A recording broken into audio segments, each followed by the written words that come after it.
क्या आप जरूरत से ज्यादा सोचते हैं, ओवर थिंक करते हैं? यानी क्या ऐसा होता है कि कोई छोटी सी बात दिमाग में एक बार आ गई तो फिर आपके दिमाग में वो बात बार बार घूमने लगती है।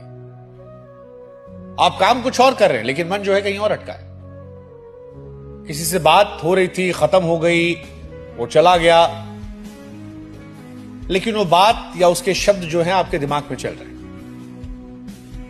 कई बार कोई बड़ी परेशानी नहीं, लेकिन कई बार मन बेचैन होता है।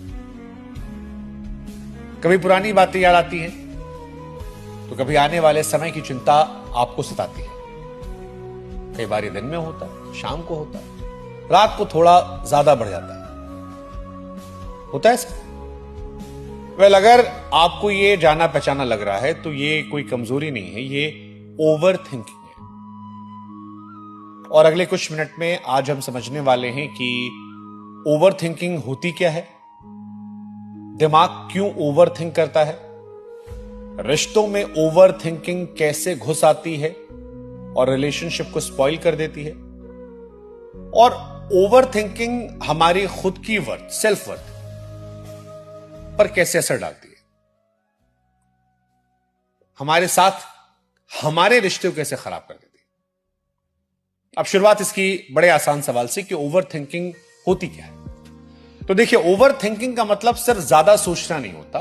इसका मतलब है ऐसी सोच जो आपको किसी हल तक नहीं ले जाती, बस उस सवाल के चक्कर लगवाती रहती है। सोच जो रास्ता दिखाने के बजाय आपको वहीं रोक देती है। सोच जो थका देती है, सुलझाती नहीं है। यह अक्सर तब शुरू होती है जब हमें किसी बात का साफ साफ जवाब नहीं मिलता, क्योंकि दिमाग जो है उसे क्लियर चीजें पसंद है।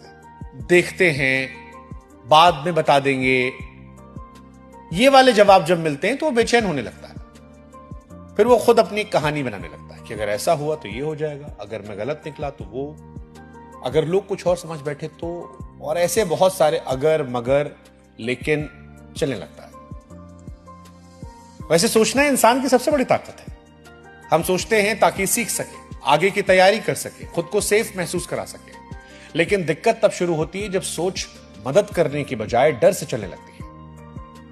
तब दिमाग हर चीज को खतरे की तरह देखने लगता है। हमें लगता है कि अगर चीजें हमारे मन मुताबिक नहीं हुई तो बहुत कुछ गलत हो जाएगा।